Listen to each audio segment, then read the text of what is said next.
Hey guys, what's up? Welcome back to this week's edition of Advanced Bass Fishing, and really appreciate you guys coming by the channel and watching the video this week. Always very grateful for that. And guys, today we're going to be given some advanced techniques on how to rig every category of soft plastic lures. What I've done in today's video is I've laid out probably about 12 or 15 of the most popular styles of soft plastics. And I'm going to show you guys the hook that I use in them and how I rig the hook, because each one of these soft plastics, as far as the diameter of the bait and the profile of the lure, it requires a different hook and a different size of hook. So we're going to go through this whole thing. I'm going to show you my favorite setups for it, my favorite hooks, and I think it's definitely going to add to a lot more efficiency and a lot more bites and a lot more fish in the boat for you guys. Also, real quick guys, before we get started, just our weekly housekeeping tip here. Just wanted to, if you guys like what's going on the advanced bass fishing here and you get something out of this video and you want to give back to the channel, a couple of the best things you can do are basically subscribe to the channel, like the videos, and also if you go into this description of the video and if you use my tackle warehouse, if you take that link and bookmark it and just use it from now on to purchase your fishing tackle, you guys are doing more to help the channel out than any other way you can do it. And really big thank you from me and my family. So that's the one way that you guys can give back. If you get something out of these videos, it's helping you guys catch some more fish. I really appreciate that. Okay guys, we'll get right into this. What I do, I've got my hook box here. All of my worm hooks that I use it, and I've got all my favorite soft plastics. And we're going to go over this, and I'm going to show you guys, just have a sort of a casual rigging session here, how we're going to do it. Now I've got, as you can see here, I've got the baits lined up right here, my soft plastics. So I'm just going to go through each one of them, and you guys probably have some of your favorite soft plastics as far as your brands. These are just the ones that I use, are the Zoom. So you can do it on whatever brand that you use, because every brand has, profiles and stuff like this, so you can duplicate it in whatever you have. So we're just going to get right into this. Now, when we're talking about this, we're talking about Texas rig applications, maybe some other wacky rigs, and some soft plastic jerk baits. So we'll just go through each one of them. Okay, the first one, guys, this is a Zoom Magnum Finesse worm. Now, this is a little bit fatter worm. It's a little bit shorter. So when you're dealing with trying to decide what hook you want to use, you have to always consider the thickness of the plastic. The thickness and the density of the plastic and the size, the profile is going to dictate the hook that you use in it. And I'm going to show you my favorite ones. And also, guys, I'll put this in the Tackle Warehouse link. All of my hooks are these are the Gamakatsu G Finesse worm hooks here. These guys, these are the best hooks that I have ever found. Like I said, I'll link them in the description of the video. But they are nano-coated hook, which means they're super slick. This is almost like a Teflon finish. It's got a super chemically sharp point that's been made to a needle there. Nice small barb in there for easy penetration. It's got a really cool tin keeper here. And it's got sort of a combination between a round and an O'Shaughnessy bend. But this G Finesse Gamakatsu line, designed by my buddy Aaron Martins, that's the only hook I use. This is my hook box here, the G Finesse worm hook. So we're going to get into that. Okay, so on this one, Zoom Magnum Finesse worm, for this particular one, the size, the bite gap is going to be critical for me, what I want to look in here. So the one that I use in this particular one is a Gamakatsu. This is a 1/0 Gamakatsu worm hook here, heavy cover worm hook here. And I'll show you guys how I rig this on this particular one. Now, some of the ones I rig on the side and some I rig through it, but the way that I rig it, come through like 1/4 of an inch on this one. And then I'm just going to hook it in the side of the worm, simply like that, where I've got it just in a skin hook.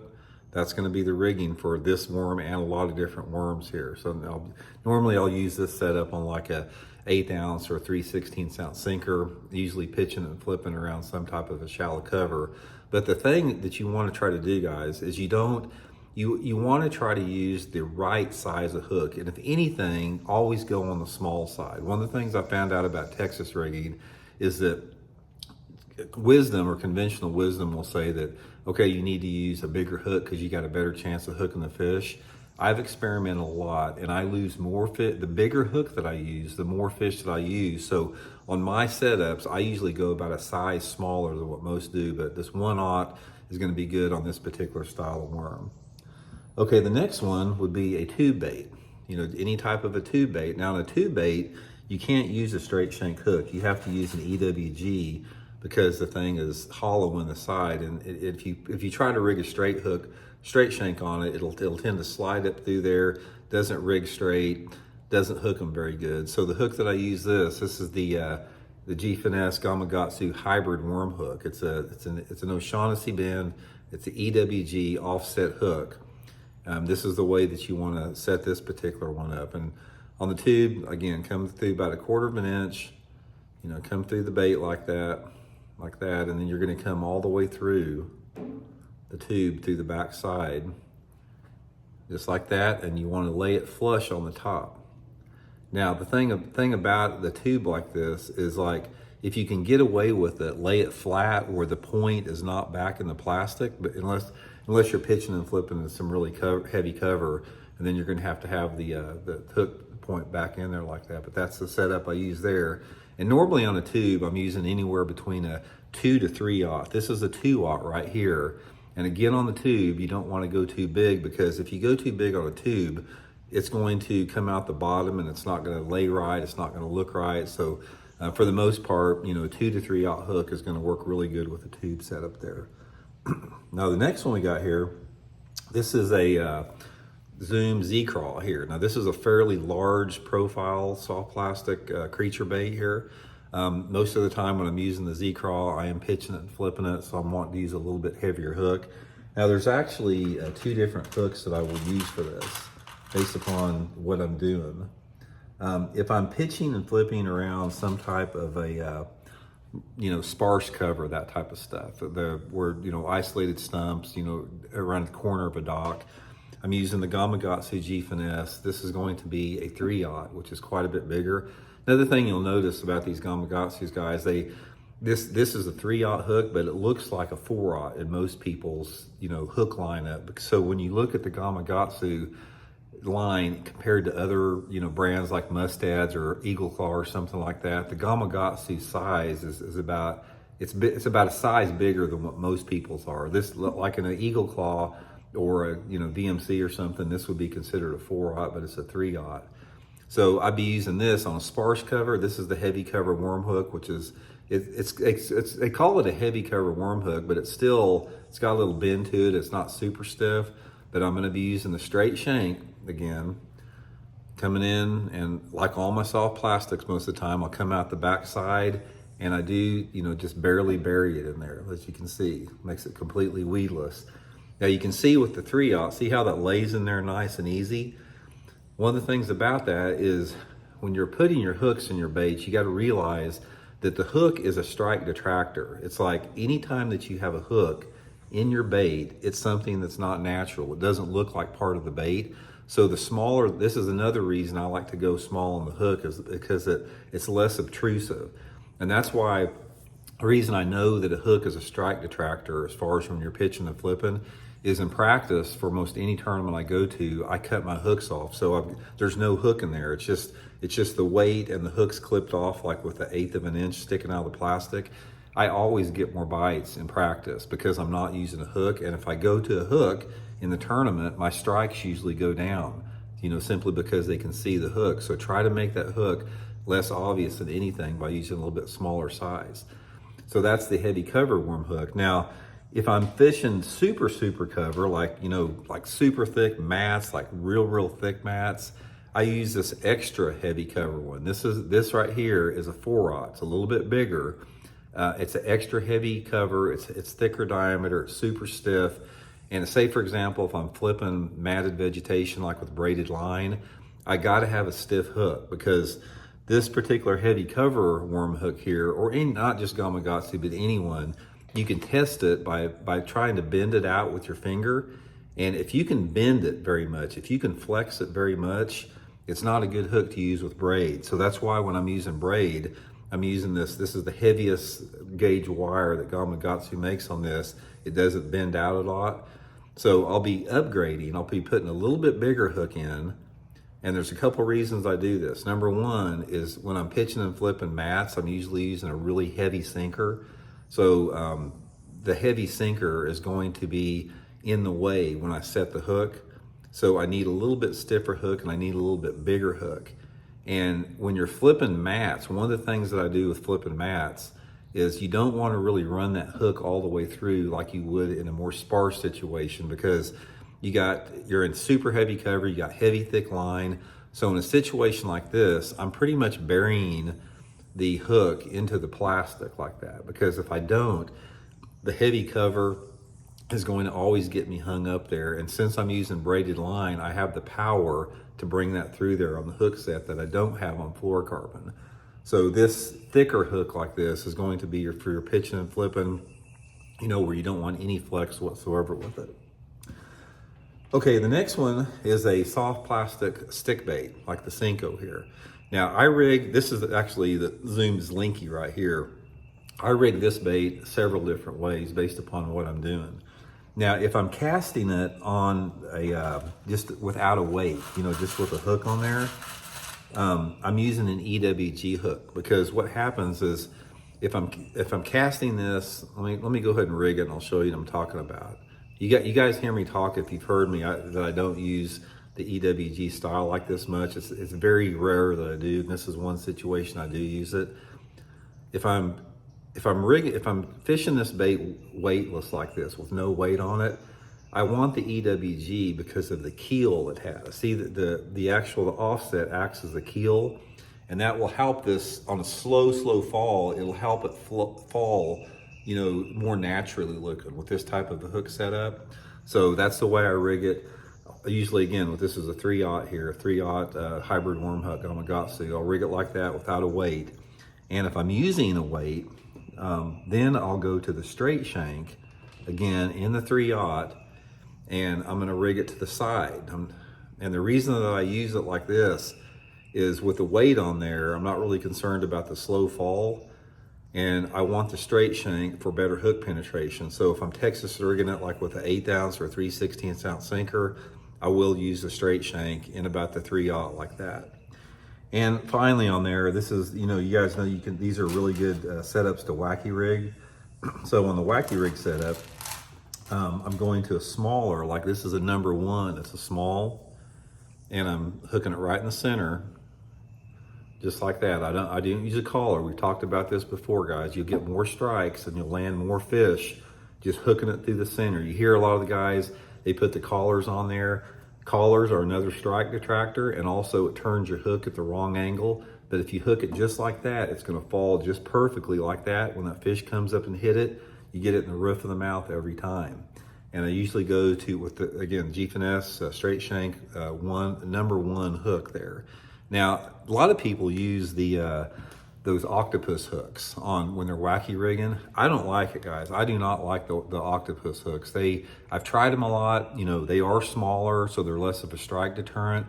I've lost so many fish on them. And actually, my buddy David Dudley, one of the top fishermen of all time, he got me using that straight shank worm hook years ago, and I've had a lot better success with that. So take a quick drink here. I'm gonna take a quick break and get a drink, and we'll be right back. Okay guys, we're back. Keep it rolling along here. Got quite a bit left to do on it. Okay, the next one we're going to talk about is the trick worm. This is a Zoom trick worm. This is one of my favorite lures of all time to fish, guys. I've caught probably more bass on a trick worm than I have any other soft plastic out there as far as a worm goes. This is a fish catching bait, has been forever. 2 different ways I want to rig this one I want to talk about. Now the first way, guys, is that just like we talked about before, just Texas rigging it. And again, I use, on the Texas rig, I'm using the 1/0 hook, a little bit smaller. And like I said, this 1/0 in the Gamakatsu is about like a 2 or even a 3 in some of them. So it seems a lot smaller. But coming right through the head, I'll come through the flat side. And again, I'm gonna be hooking this in the side. If you can get by with it, guys, hooking that bait in the side like that is going to be the way to go. Like I said, you're gonna get a lot better hookup with it. But for the most part, I'm using this 1/0 hook in the Zoom trick worm. And then also, I do wacky rig this, again, the same way with the Senko or the soft plastic stick bait. Number 1 hook, wacky rigged like that is gonna be my setup for that setup there. Also, guys, this is the one, I don't have I'm not talking about shaky heads here, but most of the time I rig this on a shaky head. I will pitch it and flip it around shallow cover, but most of the time when I'm fishing a trick worm, it's going to be on a shaky head. Also, guys, try this color here, man. This watermelon with a chartreuse tail. This is a fish catcher, man. I've caught a bunch of fish on that thing. Okay, the next one we're going to talk about is a big worm. This is a 10-inch old monster. This is one of my favorite summertime lures. Definitely a straight Texas rigging bait. Now this one, again, it's going to be a little bit different because a lot of people think, well, I got a 10-inch worm, I need to use a big hook in it. In this particular hook, I'm going to be using the 3/0 hook. 3/0 hook, again, it just lays in there perfect. It looks good. It's still plenty of a bite gap. Again, hooking the old monster on the side. You can see there, it's got it's plenty big for the thing. It lays in there perfect. That's going to be the deal for the big worm. Now, they've got a bigger one. They got a 12-inch one called the Old Monster Magnum. And that's when I would go to the 4/0, more of a flipping hook like that, because that's a big chunk of plastic for that. Okay, the next one is this is going to be the Zoom Fluke here. Now, the Zoom Fluke, there's two different ways that I rig this thing based upon how I want to fish it. The way that I rig it, the fewest, I mean, this is how most people rig it, but I don't rig it like this unless the cover's very, very, sparse. So I'll take a 3/0. This is the hybrid worm hook again, and I'm just going to rig it traditionally like, most people do. I don't like rigging it like this because, guys, making it weedless like this, like most people rig it, you'll lose a lot of fish, and also it's hard to get the best action out of the bait. When you rig it like this, the bait tends to want to pop out of the water, but this is how most people rig it. I will rig it like this in heavy cover, but my favorite way to rig it by far, how I rig it probably 90% of the time, is I'll take the 3/0 straight shank hook and I'm going to thread it in all the way, and I'm going to be coming through the bottom of the bait. I'll show you what I'll do here. And you can also do this with any type of soft plastic stick bait. This is just the Zoom here, but you can do it with whatever brand that you use, same way. But come out the bottom like this with the 3/0, and then put a little bit of a crook in it. We've talked about this in some of my past videos. Now, the thing about this is when you rig it with the head pointing down like that, it always wants to dart down in the water. So it darts down and goes sideways crazy. And when you got the exposed hook there, you never miss them. And unless you're fishing like through the middle of thick vegetation, rig it like this, guys. That's going to be the way to do it. 3/0 straight shank hook in the Fluke type bait. Okay, next one is the Zoom finesse worm, or any type of a finesse worm. This is a true finesse worm. This is the mag. You can see the difference in the diameter, but this is a true old school finesse worm. 4 inches long. It doesn't matter if you use a Zoom or the Robo worm. Anything like that will work. In a situation like this, I'm using the smallest hook available. This is the number 1. And again, most of the time I do rig this on a shaky head, but I have caught a ton of fish pitching and flipping this thing around shallow cover. Guys, another little quick tip here is this Zoom finesse worm. It's a great pitching and flipping bait. If you get into a situation where you have some shallow wood cover and you got a lot of heavy fishing pressure, just put this little thing on a 3/16 ounce sinker and flip it and pitch it around. You'll catch a bunch. But again, hooking on the side, number 1/0 hook, small little finesse hook. That's going to be the way for any type of a Robo worm, finesse worm, that type of deal. Okay, the next one is another creature bait. This is the Zoom Z-Hog. Now, this is going to be very similar to the Z-Craw. This is one of the most popular styles, whether you use a beaver or something like that.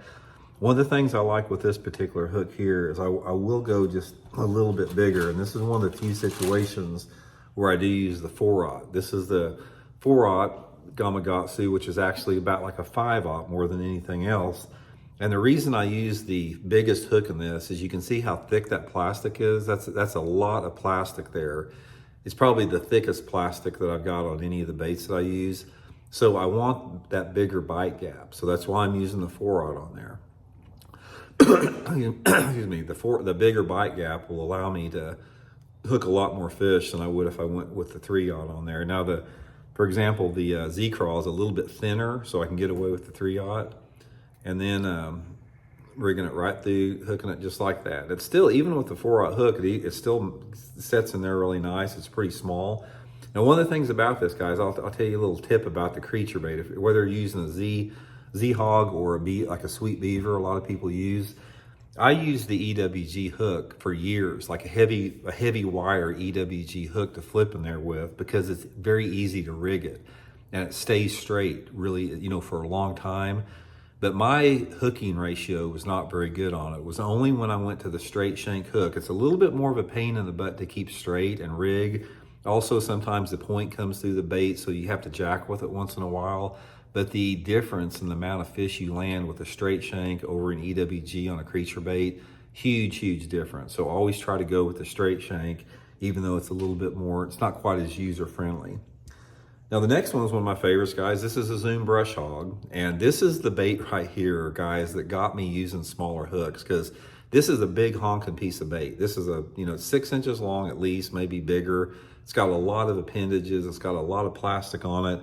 And I was always one of those guys out there that said, you got to use a big hook on a brush hog in order to catch them. I used straight shank big ones, 4 and 5/0 hooks. I used EWGs. Lost a bunch of fish until I started downsizing with the 3/0.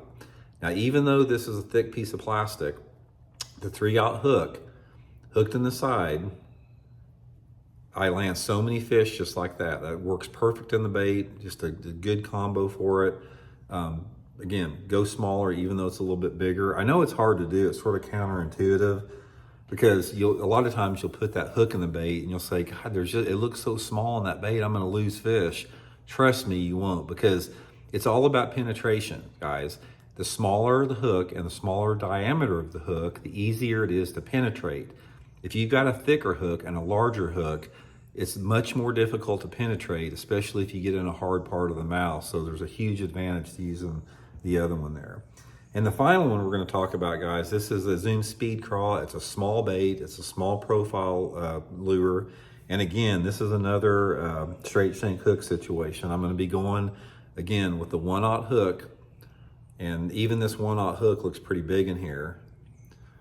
I used the EWG on this one too for years and lost a ton of fish. And I'll just rig it, just straight through the middle. On this particular one, I don't rig. The reason I don't rig it on the side on the Speed Craw is because if you rig it on the side, it sort of falls to the side a little bit, and I want it to fall just like that where the craws go down. And again, hooking it in the middle like that will get it where the craws go down a little bit better. So anyway, guys, that's my rigging system. That's what's worked for me. I tell you one thing about this, guys, that I have this, how I came up with this.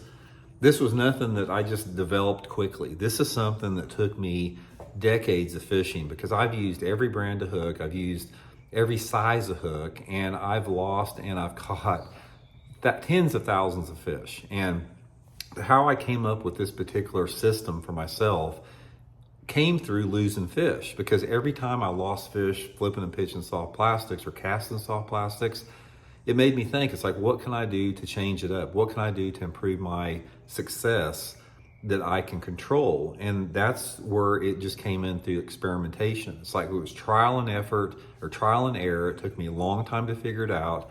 And after I came through with all this, the way that I showed you guys to rig it up here, I'm confident that you'll get more bites on it. You'll land more fish, and it's just all around a better situation. But guys, I just I'll link it in the description, the Gamakatsu link. I would highly suggest you guys try some of the G Finesse ones here. It's like I said, my buddy Aaron designed it. It's just the most superior hook for soft plastics that you can get out there. So anyway, guys, thanks for tuning in this week. We'll be back next week with another episode. See you guys.